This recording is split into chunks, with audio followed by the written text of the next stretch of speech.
I really like this picture that I found. It actually shows you really neatly where the heart sits in our body. So you can see the heart is surrounded on both sides by ribs, right? And in fact, I didn't draw it in yet, but let me show you where the lungs would be. So this is where the lungs, this is the right lung, and on this side you'd have the left lung. So this is where your heart sits, between two lungs, and I'm saying left and right from the perspective of the person who owns this heart. So this is their left and right, which is the opposite of us if we're looking at it. And so the heart is actually sitting between the two lungs within this protective casing. The ribs are basically there to keep all of these important organs safe. And then below them, so if you draw this here, or if I draw it, you can see now that below all of this stuff is a really, really important muscle. So this muscle, people don't talk about this muscle, or this is not the kind of muscle that you usually see people working out at the gym, but this muscle is called the diaphragm. Diaphragm. So your diaphragm muscle and your ribs are enclosing a space, right? The diaphragm becomes the floor, and the ribs are kind of the ceiling and the walls of this space. And if you look at the contents of this space, you'd have your lung and you'd have your heart. So this entire space then is called your thorax. Your thorax. So what exactly does the heart do? Let's actually make a little bit of space now and bring up a zoomed in version of the heart. Let me start by orienting you to the heart. This is our right lung, and on the other side we have our left lung. And all this would be inside of the rib cage, but I'm not going to draw that now because that would make it harder to see the heart itself. So to think about exactly what the heart does, I think one kind of neat way to do it is to actually imagine that you're a cell. So put yourself in the perspective of a cell, and let's say that you're a cell hanging out over here. This is you. And you can think about any part of the body. That you could be, let's say, a little toe cell. So let's say you're a toe cell. And your job is to, of course, live and be happy, and you've got nearby a little blood vessel. In fact, every cell in our body has a little blood vessel that's nearby. And this toe cell is just trying to make a living. And toe cells need certain things, right? They need, for example, let's say oxygen. I'll write it in white so it's very clear. They need oxygen. And they need nutrients, right? So cells need certain things to live and be happy. And on the flip side, they also make waste, right? They're, in a sense, they're just like us. They make waste. And that waste could be all sorts of things. And one that kind of jumps to mind is carbon dioxide. So carbon dioxide is waste for this cell.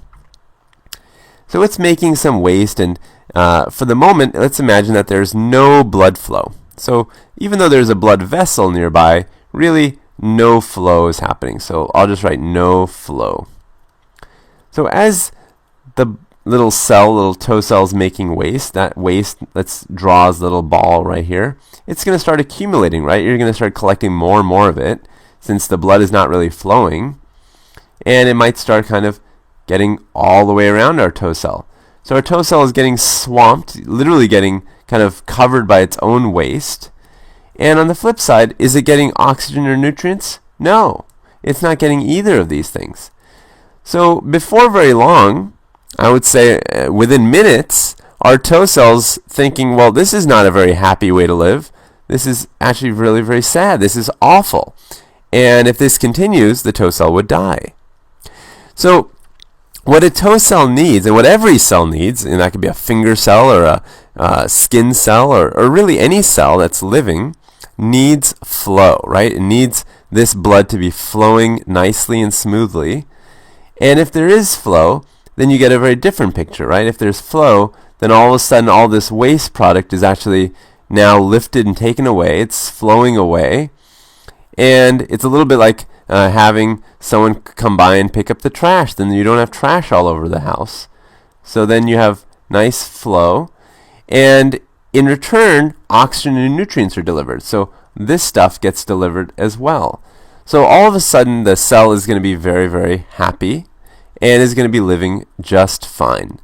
So really, if you want all of the cells in your body to be living just fine, like this cell here, you really want good flow throughout the body. And so this is really point number one, is that you really need somehow to have blood flow moving and pushing blood constantly through the body. So to do this for billions and billions of cells, you would need a pretty powerful pump, right? Something that's going to be able to pull in all the blood from the body and then push it back out. And that's what the heart is. I mean, that's at its core, this is exactly what the heart is doing. It's an amazing pump pushing blood so that you have good blood flow. And so I'm going to write that on the side as kind of job number one. These are the jobs of the heart, right? So jobs, and number one would be blood flow. And I'll write systemic flow. Systemic flow. And all that systemic means is that I'm referring to the entire body. So systemic, when I say that word, I just mean the entire body. All of the cells in the body. Now, exactly how that happens, actually, you can see on this picture. So here you have a giant vein. This is a vein. And you have an artery here. This is an artery.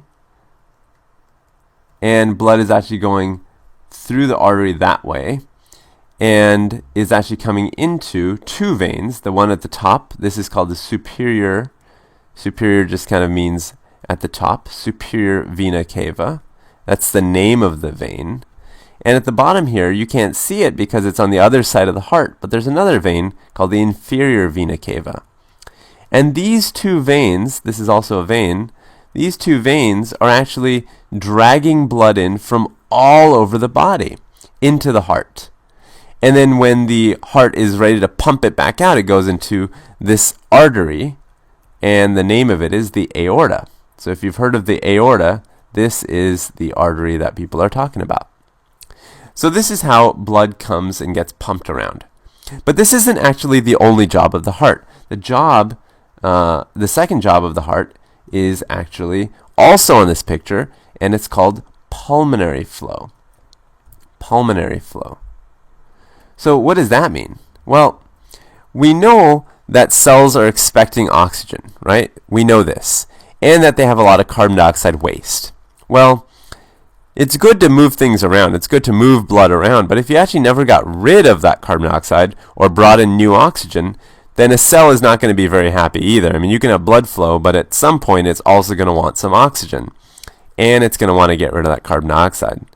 So that's where the lungs come in. So what happens is that the heart, before sending blood out the aorta, before just dishing it back out to the body, it actually sends the blood over to the lungs. And it goes over to the left lung and to the right lung. And the blood comes back from the right lung and the left lung and gets pushed back into the heart and then gets squeezed through the aorta. So there's this actual extra little step here where blood is going to and from the lungs. And that's the pulmonary flow. So the final thing you'll notice, if you look at this picture, it's hard not to notice, is that there are these kind of wriggly looking little blood vessels all over the heart. And what are these exactly? I mean, you've got red ones and blue ones, and the blue ones are the veins, and the red ones are the arteries, but are they part of the systemic flow or the pulmonary flow or something else? Well, these vessels, all of them, together are called coronary vessels. Coronary vessels. And so specifically you might hear about a coronary artery or coronary vein, but together you can call them coronary blood vessels. I'll add the word blood here. So these coronary blood vessels are actually serving the heart muscle itself. I mean, remember, the heart is made up of thousands and thousands, actually tens and thousands of cells. And those cells, just like our toe cell that we drew out in the corner, they also need oxygen, nutrients, and have waste. So those cells are going to need blood vessels supplying them as well.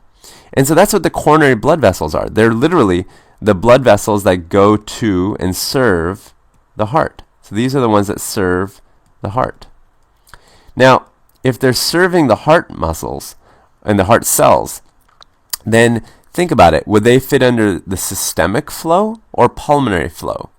Well, if the main job is to serve the needs of cells, then the coronary vessels fall under the systemic flow.